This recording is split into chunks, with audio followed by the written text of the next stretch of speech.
Yeah, people have opinions. Pretty strong ones. What? No.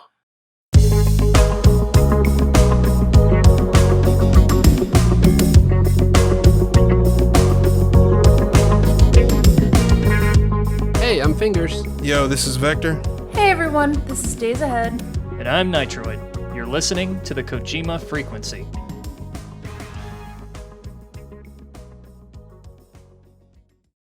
When it comes to Metal Gear, you know, that's to be expected, but we're not in the Last of Us fandom, so we didn't know they would be coming that hard. I mean, I knew. I may have gotten yelled at a little bit. I knew, because The Last of Us, for a lot of people, it's their Metal Gear. So it's like in Rambo, which is actually a Metal Gear reference. Look at that. I think it was Rambo 3 when the Colonel's like, "We had our Vietnam, now you'll have yours." He's talking to the Russian dude. You guys remember that? Nope. I can't remember 3 for the life of me. Yeah. 3 is the best one. What? Yeah, I can't remember it. I'll have to go back. Oh, man. That's like all the Rambo memes come from 3. Yeah, I can't really remember any of the plot beats for Rambo 3, and I can't really remember too many of the plot beats from The Last of Us 2, because I really didn't care as I was playing through it. So I remember Weird Al parodying... Oh, right. Was it the second one in UHF? Or was was he parodying 2 or 3? Essentially, all the first 3 Rambo movies, they all end the same. He's got an M60 and he shoots it and blows stuff up and yells, which is when you get the M63 and MGS3, that's where that comes from. Yeah, that's amazing. First time I did that, it was just joy. Pure, unadulterated, unfiltered joy. I just like in UHF where he's walking slowly towards the guy with the bow and arrow, and the enemy soldier is like unloading an SMG at him at point blank range and nothing's hitting, and then he lets go of the arrow and the soldier just explodes. I haven't seen that movie, but I know what you're talking about. I need to check this out for sure. It's a great movie. Sounds great. So, Fingers, you are, in fact, the only one of us who has finished the game. Yeah. You are the first of us. Hey. Ah, nice. Very nice. I'm going to get yelled at again. Yeah, I mean, you know, as a game, you know, my impressions pretty much have stuck since last time. It was definitely great stealth. The combat was good, pretty satisfying, but there was a lot of long, slow discussions, slow walk scenes that just like made me not like the game as much, and just the stuff that they were doing with the plot, I just didn't care. Like anytime the camera started panning up and I realized it was a cutscene, I just kind of looked at Twitter. I've done that with games, a lot of games. But it's like I won't just skip the cutscene. I don't know what's wrong with me. I'll sit there and let it play through, even though I could skip it. Right? Yeah, I mean, I let them play out just to see what they were, but nothing really, I was definitely more emotionally impacted by the first game. A lot of the stuff just kind of fell flat for me, and I was like, oh, okay. And I think that is something that even dedicated fans are feeling. Well, some dedicated fans are feeling. Again, I haven't played the game, but as someone who did appreciate the first game's story, it did feel a bit like a dud. But to your point, I'm wondering if this is how people who've never played other Metal Gears feel about Metal Gear Solid 5. Because there is that like subset, you guys know who I'm talking about, that subset of folks who really enjoyed Metal Gear Solid 5, never have played the other games. Right. And they don't understand sort of the divisiveness. Yeah, they don't get that there's a major tonal shift between every other Metal Gear Solid and 5. Yeah. And, I think part of the reason why we're a little critical of The Last of Us, to say the least, is because as Metal Gear fans, specifically Metal Gear fans who have kind of been neck deep in this for a very long time, we are very sensitive to effective melodrama. And when it comes to melodrama in Metal Gear, it sort of paints with a broad brush. It goes a little bit everywhere, trying to think of how to word this because it's kind of difficult to articulate what I'm trying to say here. In The Last of Us, every emotional beat felt very forced to me. And in Metal Gear, despite how hokey it can get at times, you never feel like something is being forced on you. You never feel like you're being forced to feel something. Yeah, that's very much what The Last of Us was doing. It was like forcing us, like, feel this emotion. The here's the spoiler. When they're fighting at the very end, Abby and Ellie, and she's, Ellie definitely has the upper hand, has Abby underwater. Then she's got this like vision of Joel. Go ahead. To be fair, she has most of her upper hand. Yeah, at that point, yeah. No, before it gets the fingers get bitten off. Yeah. Oh, okay. Well. Yeah. It's just trying to make a joke, man. Oh, okay. I appreciated it. Yeah, me too. I guess I just had to kill it. Sorry. Yeah, she's so she's got her under there, and she's got this like just flashback of Joel sitting on the porch and stuff, and like that's. I should have said while she still had her upper hand. Yeah. Right. I'm sorry. I'm sorry, fingers. You're good. Woo! I got it. Because she lost 2 fingers. Yeah. Fingers jokes. Back to you, fingers. Yep. So, like that whole force scene, it was like, doing this won't bring him back, and it was like, that was like the big shift, in her mind. Like, yeah, you go through the whole game killing everybody with no remorse really, but if you want to call that character growth, I don't know. She just had a sudden epiphany, kind of. Was just like, yep. So.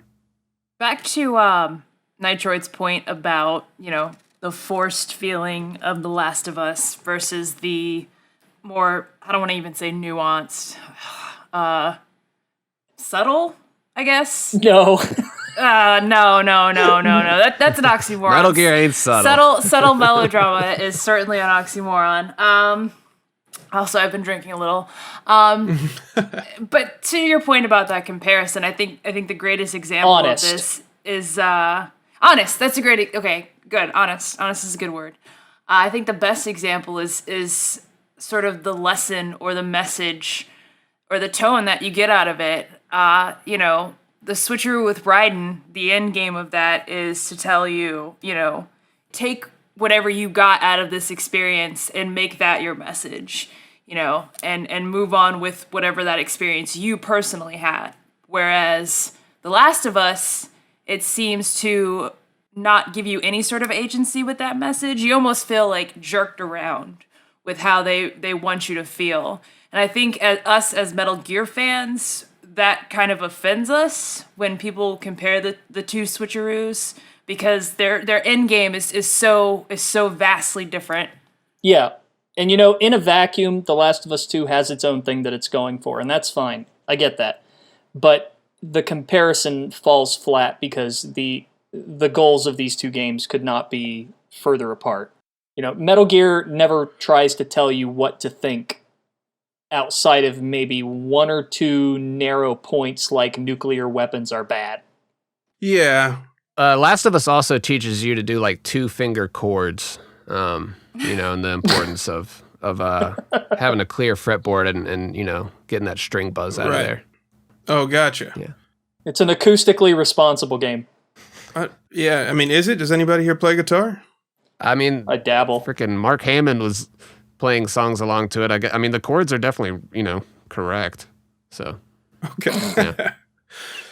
I disagree somewhat about Metal Gear not being manipulative. I think obviously Last of Us 2 is way more heavy-handed, and it emotionally tries to make you feel things, which just backfires exponentially most of the time.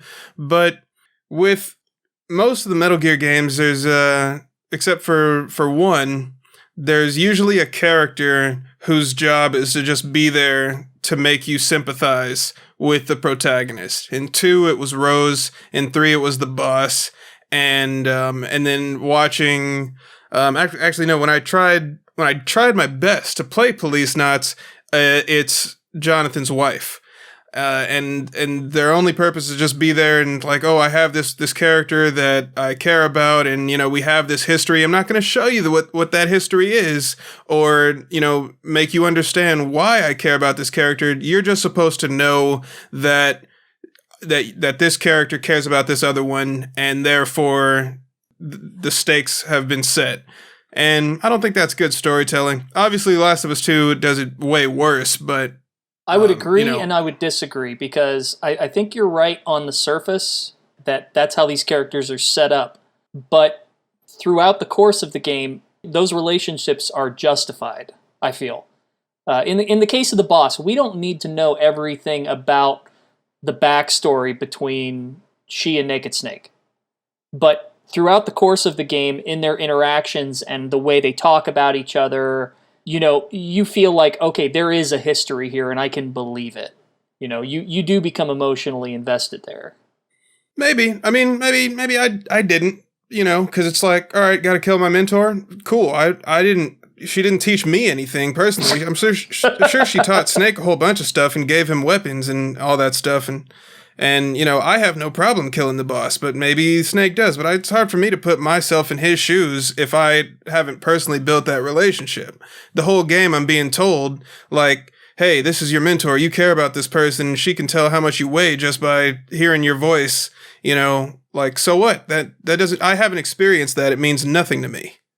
I'm a little in both of your boats. I'm kind of riding the fence here, because the way I see it, I'm intrigued by the boss's and Naked Snake's relationship. Not so intrigued by the boss. And I'm wondering if that was just sort of like The Last of Us, where I get what they were doing, but the execution felt a little off. Because the boss herself felt a little alien to me, which worked for the character as a concept, somebody who's overcoming the concept of borders and countries and forces fighting each other for these arbitrary goals. But as someone who has to feel sympathy for her, I did feel a little like taken aback, if that makes sense. I get it. I think in part that was because up until that point, we had been fed the legend of Big Boss, and we had this image of him as this almost untouchable icon of sorts, right? And then we get to Metal Gear Solid 3 and we finally get to meet him, and the game is instantly like, well, Big Boss? Well, check it out. This is Bigger Boss. Well, unless you had looked at spoilers, you technically didn't know that it was Big Boss until the end. I mean, it was... right. Yeah.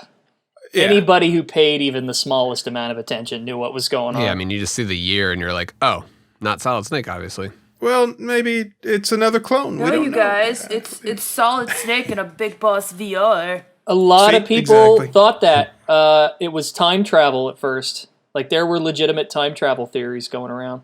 And you know what? Like, if you had seen that in a forum before the game came out, I'm sure it would have been like, no, that's ridiculous. But didn't you guys say the same thing about that guy who leaked MGS2's story? True. Yeah. And MGS3's story did actually get leaked before the game came out, quite a ways before the game got released. Like the whole boss reveal and everything? Okay, so here's the story. As best as I can remember it, because it's been a very long time. But on one of the two big Metal Gear forums at the time, and I can't remember if it was Metal Gear Net or the unofficial site, it was one of the two.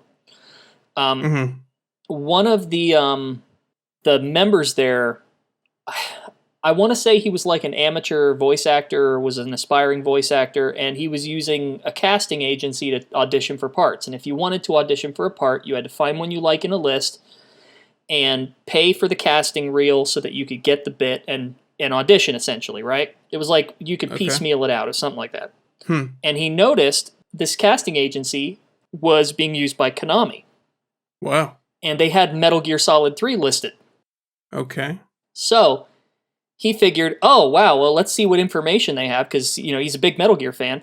And he pays like $20 and gets the casting call sheets, and it's got a breakdown of the basic premise of the plot and every single character. Oh, no. No way. Yeah, and he just posts them on the forum, and it's like the boss is a mentor to Naked Snake, who is the Big Boss. Big Boss, we imagine, is this Schwarzenegger-type figure who's, like, they specifically say, like, Schwarzenegger-type figure, and it mentions the pain and the fear and Thunderbolt, and we're reading this, and we're like, dude shoots bees out of his mouth? What? This is why... Oh, sorry, go ahead. I was just gonna say, so yeah, like all of this stuff was out before they had intentionally let it go, and like it didn't get into like specific story beats, but we had like a broad understanding of what this was going to be very early on. Wow. This is why nowadays voice actors for video games that are auditioning, Right. their parts, like the description is so generic now. Yep. Wow. That's fantastic. Oh yeah, so like every Metal Gear has had some sort of a story leak to some extent, almost, it feels like. Right. Yeah, I guess The Last of Us 2, it doesn't even... It's not even worth talking about anymore, I feel like. It's... there was that Twitter thread that you had that got like a whole bunch of traction where you had seen the comparisons to MGS2, and then you kind of went into a semi-detailed as detailed as you can get on Twitter. Yeah, that kind of pissed some people off. People are angry. Of course they were mad. People were also upset about the MGSV unfinished debate too. We got some really mad people about that, but you know what's weird is that I post these things. I'm not trying to like be provocative, and the way I word these things isn't always the best because I can sound like I'm trying to be show-offy about it. I realize in hindsight a lot of the time it comes off that way, and I really don't intend that. Yeah. But what's weird is I'll get yelled at, and then the people who yell at me will follow me, and that sends a very mixed message. Right. Look, I hate you. I can't wait to see what else you got to say. Like, I can hate you some more. And like, I'm not trying. I get called a fanboy a lot, and like, I'm probably one of the most critical people when it comes to Metal Gear. Like, get me started on MGS4, please. I'm not trying to provoke or be a fanboy or anything. I care that people understand what I think is valid and accurate. And if it went another way, like if I went through everything that The Last of Us 2 offered and found, oh, actually, this is a valid comparison, it does share a lot in common with Metal Gear Solid 2, then I would say that. Right. You know, that's where I would throw my hat. Or with Metal Gear Solid 5, if what I had seen had led me to the conclusion that, oh, okay, this game actually is unfinished, then I would say that. Like, I don't really have a horse in this race other than I care about accuracy. And like, maybe that makes me kind of a dumb nerd, but you know, there you go. It just makes you the opposite of most of the internet, I think. I guess. Yeah. And I think, you know, and I know we've gone back and forth about this before, but in a post-2016 Twitter world, especially in the gaming world, especially in the let's all vote zeros and tens Metacritic world, some people who do hold these fandoms very close to their heart and very personally, even if somebody tries to go as objectively as possible, in the context of this, you know, you saying, hey, you know, maybe the Metal Gear Solid 2 comparison isn't very appropriate, you know, they take that in bad faith. They say, you know, because you don't agree with Neil Druckmann's comparison to Metal Gear Solid 2 or his inspiration, you think it fell flat, that is a slight against them, and that is you trying to push the meme that The Last of Us 2 sucks, which, if you guys listen to us, you know, at least I'm of the opinion, and from my understanding, Nitroid, we're of the opinion, yeah, you know, we think some of the plot beats are duds, but we can't wait to try the stealth, you know, when it's on sale for $20 to $30. Right. Yeah, and you've already seen the cutscenes, so you can just, you know, go right on through. Yeah. Well, there's also an aspect of when you take an opinion in a contentious debate like this, when you're perceived as taking a side, because there's a team dynamic going on where, like, let's say there's Team A and Team B. Team A says The Last of Us 2 is the greatest game ever made, and Team B says it's the worst game ever made. Like, if you come out and you're kind of on the fence, but you lean a little towards, maybe it's not that good, then you are perceived as being on Team B, you know, the team that says it's the worst thing that ever was made. And any opinions or views that team has espoused or has been perceived of having espoused, like, you know, getting into some of the more controversial aspects of it and people talking about Abby's physique and whatnot, like any of the fringe aspects of that debate that may have nothing to do with what you're talking about, you are now seen as also sharing those opinions. Yeah, I personally liked Abby's arms. I thought she was in great shape. That's Yeah, something I had like zero issue with. So if anybody wanted to lump that in, it's just like no, I just didn't really care for a lot of the cutscenes. But I don't care. That's not at all what I was talking about. But I had people in there bringing up issues like that had absolutely nothing to do with what I was saying. But because I was critical of The Last of Us 2, that means every criticism of The Last of Us 2 is now my opinion that's been shoved in my mouth. Yeah, that's I saw that. I ran into that and actually became friends with a guy who was trying to straw man real hard like that, and then because there was that other thread where you posted about MGS5 being finished. And there was a guy, you posted in the Discord server, this guy who was saying something like, it's not worth looking into, and, stop, Kojima fans should stop analyzing stuff, like every speck of dust doesn't need to be analyzed. And so then Days talks about this guy on Twitch who's streaming, who was doing an in-depth story run of MGS2. So I check out the stream, because I got nothing else going on.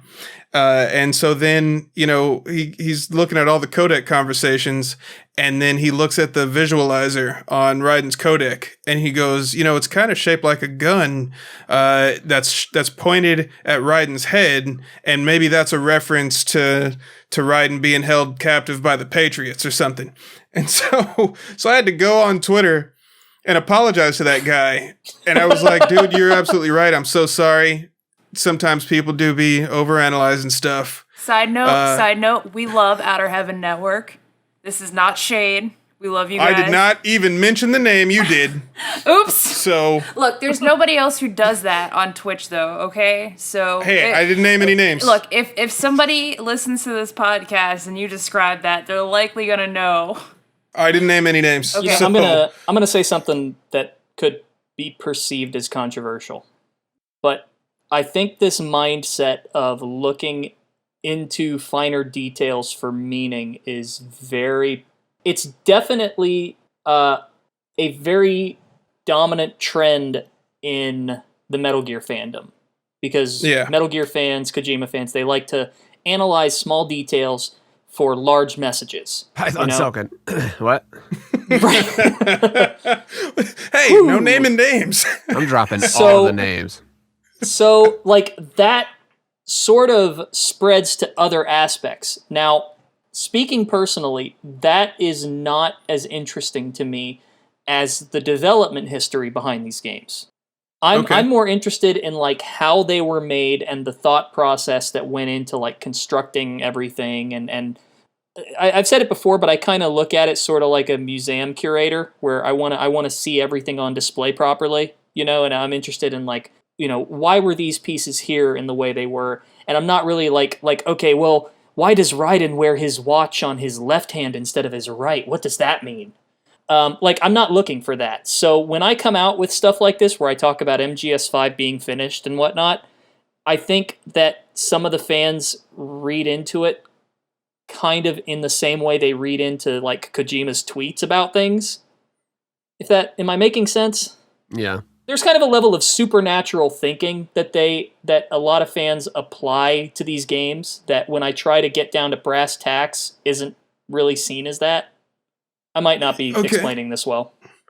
I mean, I gotta know, who's asking about this watch thing? It's so that you can tell the time when you've got your hand on the rifle. Why would you wear it on your right hand where you can't see your watch? Here's an example. When you have some Wait, YouTubers... no, I got a better example, and I'm really sorry to interrupt, but remember that one episode where we spent half an hour talking about the ice cubes on the tanker chapter? That was a great discussion, okay? No, it wasn't. That's another reason why I had to apologize to that guy.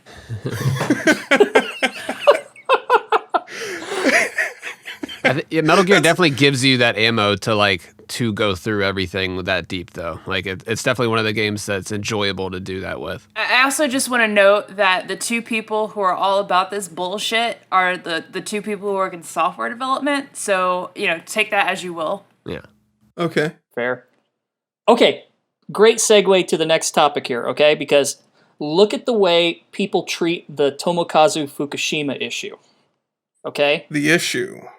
the issue, yeah, of like the commonly held belief among a large number of fans is that Right. he's sort of the brains behind the operation, and then when he left, Metal Gear immediately dipped in quality. Like he was actually the genius and not Kojima. Like that's again an example of that sort of magical thinking that when you actually when you dive into the facts doesn't really hold any water.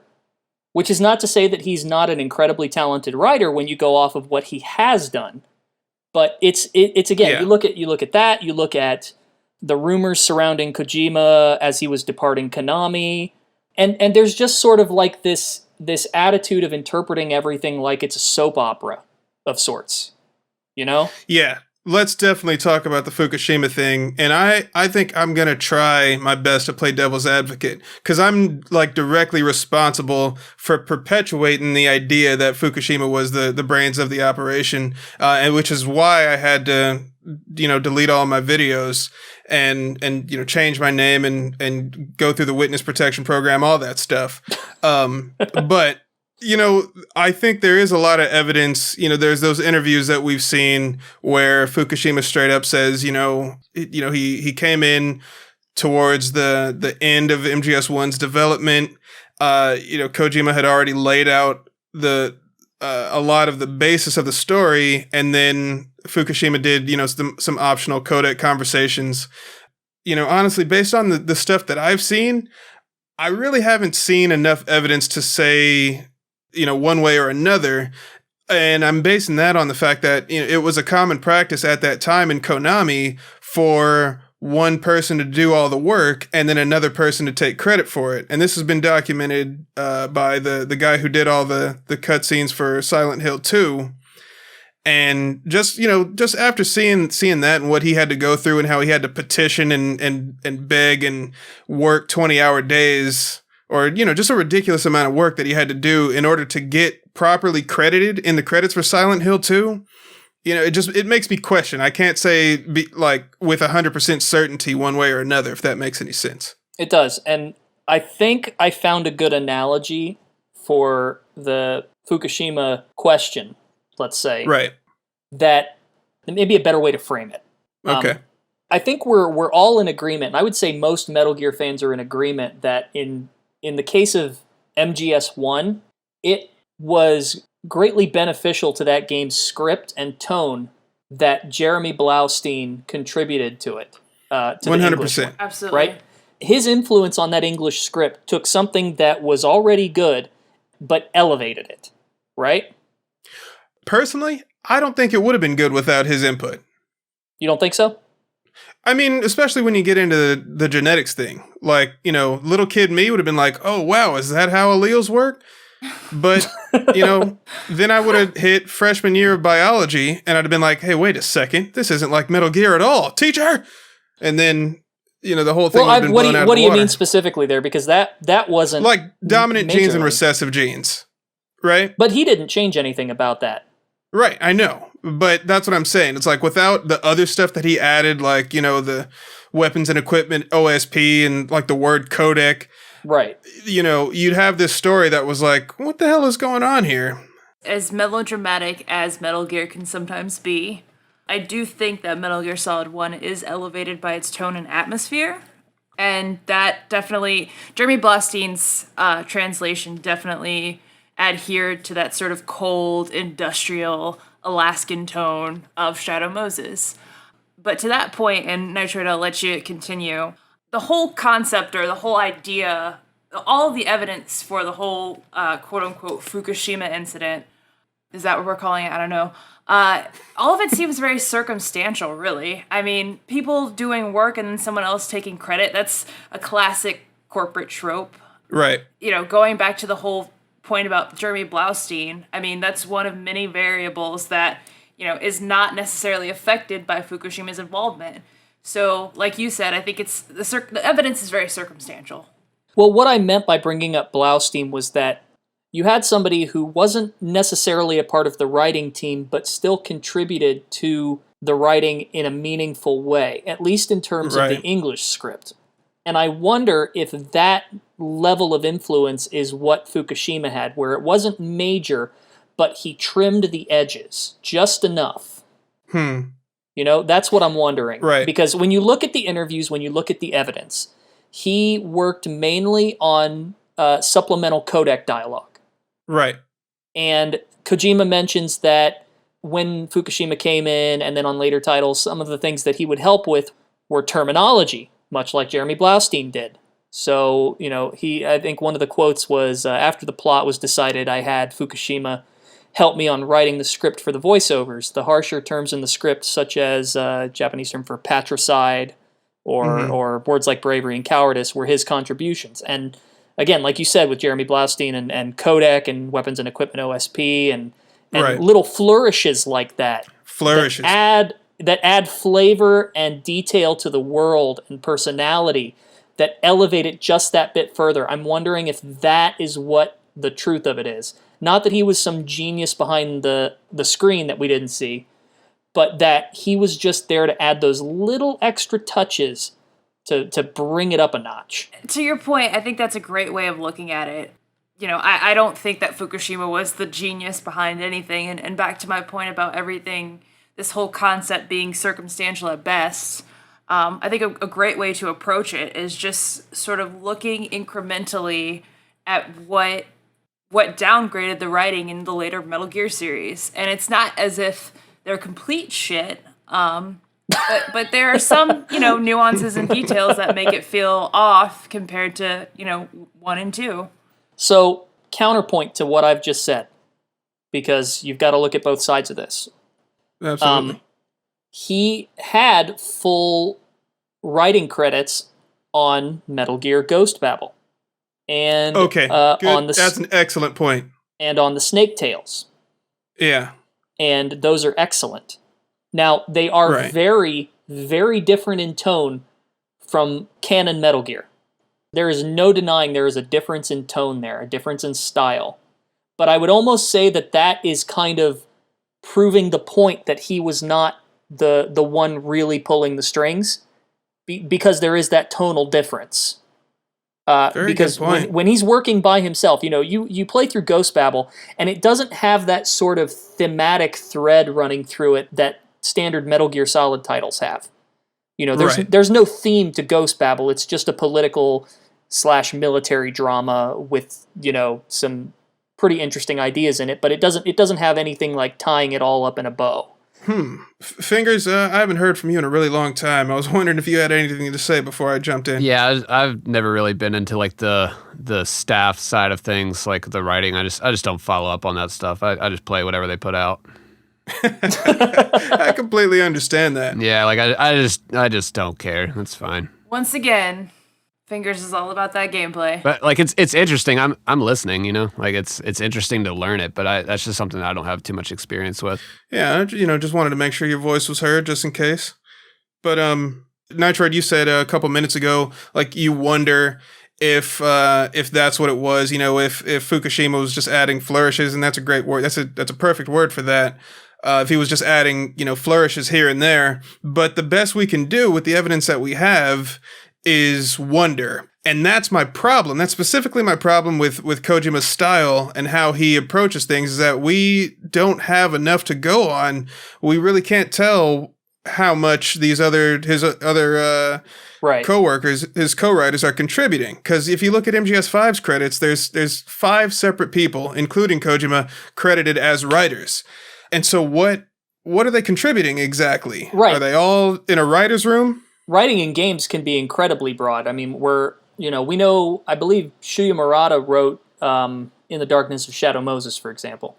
Right. And so if I'm wrong, someone's going to correct me, so I hope they do. But you have those supplemental materials. You have writing in the instruction manual. You have writing item descriptions. You have writing in the codec. You have writing is a broad term in games. It is, and that is why in Japanese, that's where the term scenario comes from.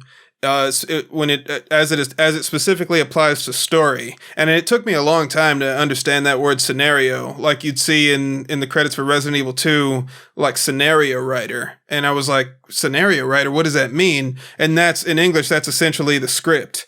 And so you would have a separate credit for like the manual writer and like MGS5, there's a credit for, there's 2 people that just did research, and there's another guy who did weapons research. And so, you have all these people that are credited as doing these things, but we have absolutely no clue what exactly they did. And that is what makes me question Kojima as a writer. The fact that he works with all these people, and we really don't have any evidence that he has done anything, if that makes any sense. It's just he puts his name on things. Like, True, but he has what also got me to buy Zone of the Enders was the fact that it said produced by Hideo Kojima, and I thought produced meant like made and directed by. But no, it just means, he told people like, hey, quit slacking off or something like that. He knew everybody that was involved. Yeah. Right. You mean you didn't buy it for the demo? That criticism, it reminds me of in hip-hop. Hip-hop, it has a lot of samples, and when you do sample those things, the writing credits get very bloated. True. So, like, when, I forget if it was, like, Lemonade, one of Beyonce's albums, when it came out, everybody's like, right. 11 people wrote Beyonce's song. But in actuality, some of those songs, she had specific samples, the fact that her team was able to pull that together, that's where her talent comes in, and that isn't to compare Kojima with Beyonce. I don't think we're ready for that, Jelly. I don't know. That might be a pretty apt comparison. There's your title. I don't think you're ready for that, Jehuti.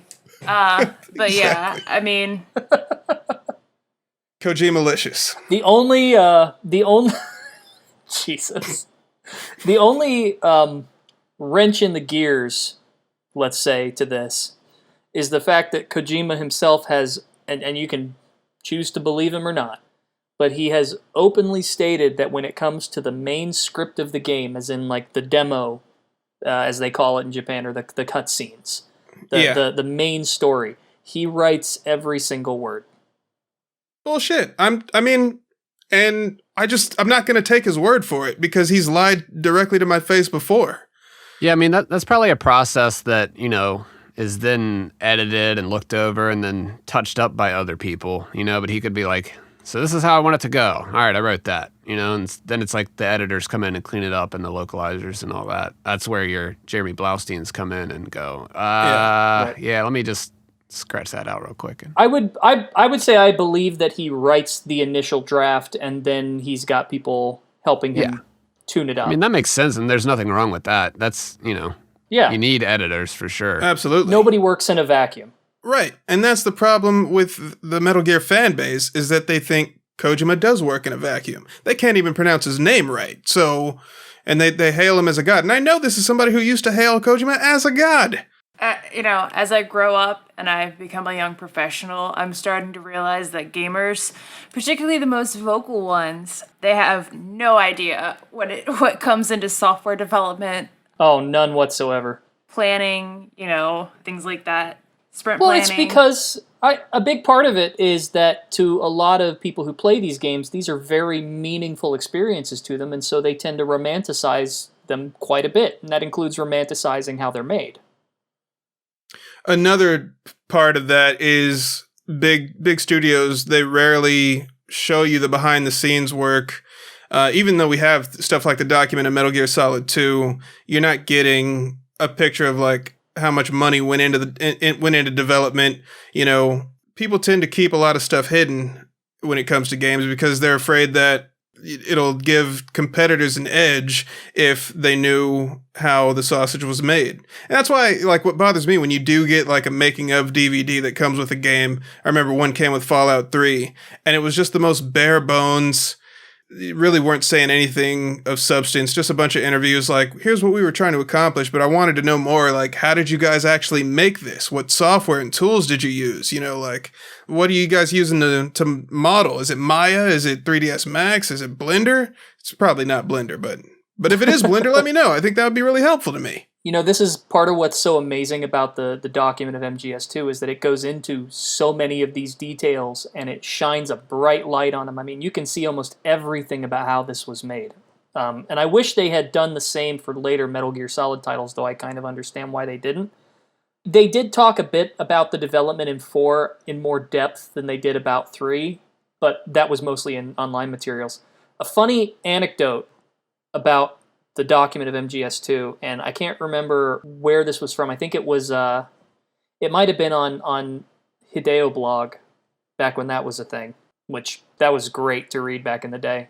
But when the document of MGS2 released in Japan, Kojima visited one of the bigger stores, and he noted that everybody in line for it was a game developer.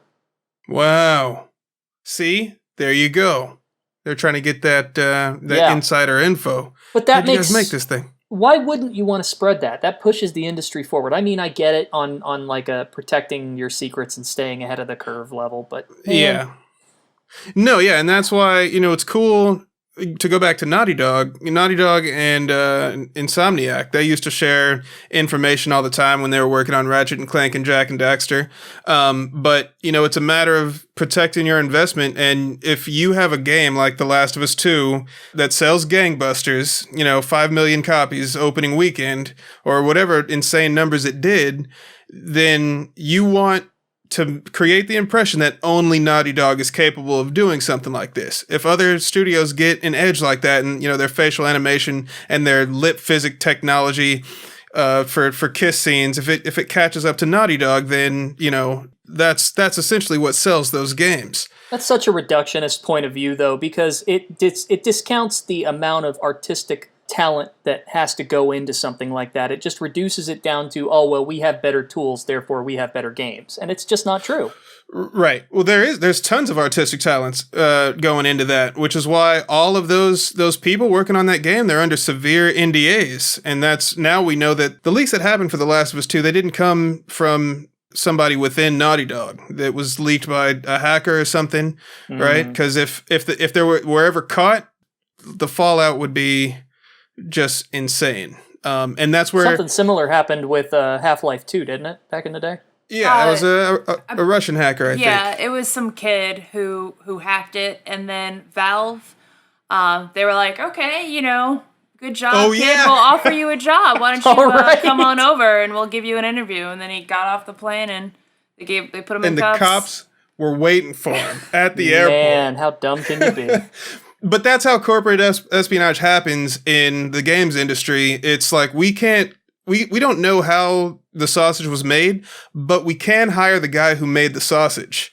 And so you'll get guys like, that's why I think it might have actually been Guerrilla before Death Stranding was announced, and Kojima, it was announced that he wasn't going to be with Konami anymore. Somebody in Europe, I forget who, but they were like, we extend an immediate offer of the position of lead game designer. You can come over here, no questions asked. Yeah, it was like it was a joke or a joke tweet or something, but there's a little bit of seriousness behind it. So take that for what you will. I wonder if there have been any downsides to, say, the fact that Doom put out their source code. I mean, I know that's an old game, but... Right. That's a great question. I don't see any, because at that point, it had already made as much money. It had made the optimal amount of money, and it was more... Putting out the source code allowed people to port it to other machines. Before that, like every machine. Exactly, yeah. Toasters run Doom now, There was a joke. It was made with After Effects or something, but there was a guy who was using his Ferrari to play Doom, and he drove around a parking lot, you hit the pedal to shoot. It was fake. So don't think that's real. But you can actually run Doom on a Ferrari.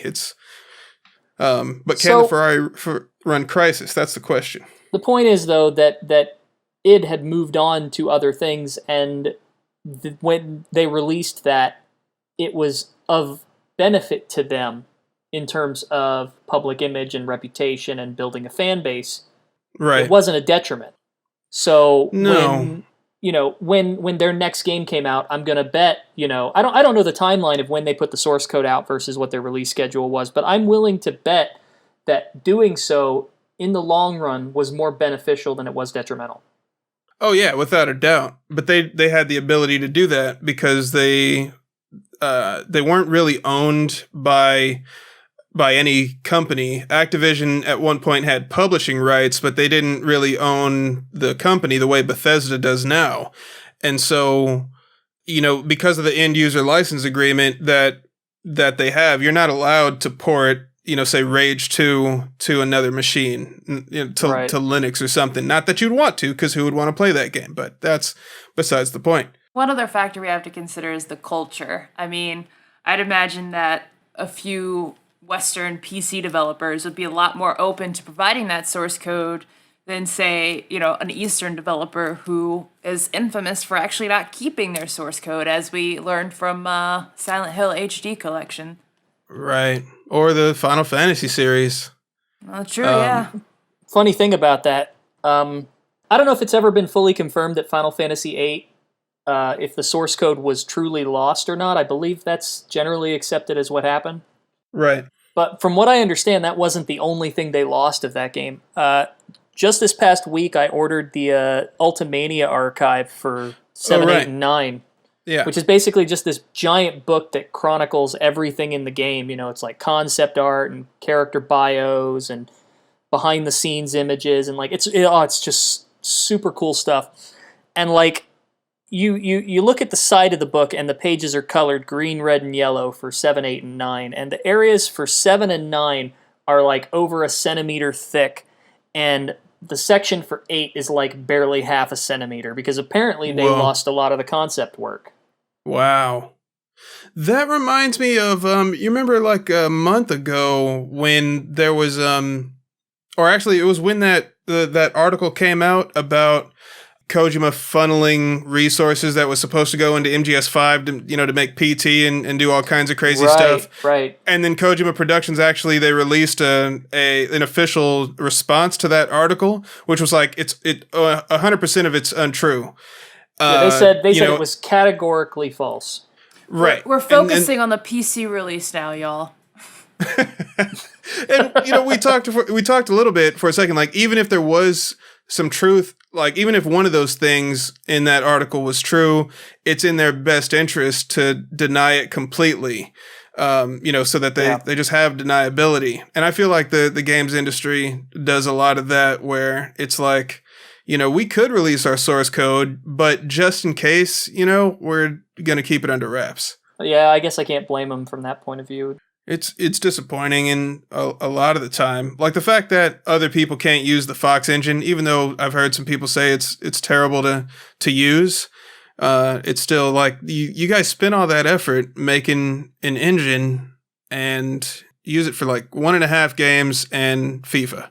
That's just Japanese game dev for you. I mean, develop an engine, use it for a game, then dump it. That's been the trend for so many years, and only recently have they started looking at licensed engines like Unreal and Unity and what have you. And that's funny. Squeenix, they spend all that effort making their own engine, which they use to make FF15, and then FF7 remake and Kingdom Hearts 3 are just in Unreal, which is unreal if you think about it. It is, and I wonder how much that's saving them in terms of just time and resources. I would say a shit ton. Yeah. Though I still want to try out that original versus concept, Dude, that'd be great. But it'll never happen. Yeah. Well, I've got a little bit of a fluff topic that kind of goes into me and Nitroid's methodology. Do it, fluff it up. Of research. So one point that I did want to make, since especially we brought up PT and Silent Hill, we've been discussing today about the concept of, to what extent do certain creative influences influence a game? Of course, today we talked about Metal Gear with Fukushima. One thing that I was considering, and I think about way too much, is actually Silent Hill. There's, the subset of the Silent Hill fandom that is very we want another game, please bring Team Silent back. And I'm at the point where I've accepted that Team Silent's never coming back. That seems like an impossibility at this rate.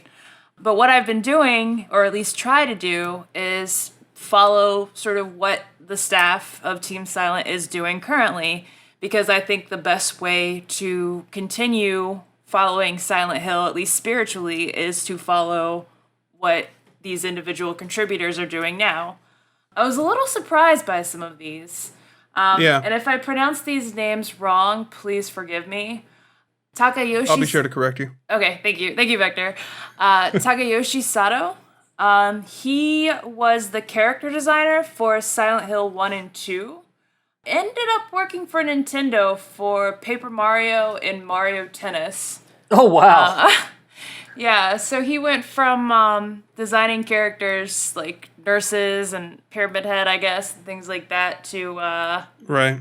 You know, getting Peach in her tight little tennis costume. I don't know.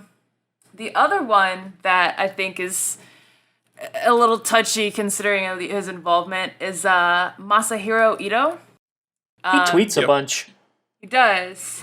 Was he the one that tweeted about, like somebody asked him about the symbolism of Eddie's Pizza, and he said something like, it was just pizza.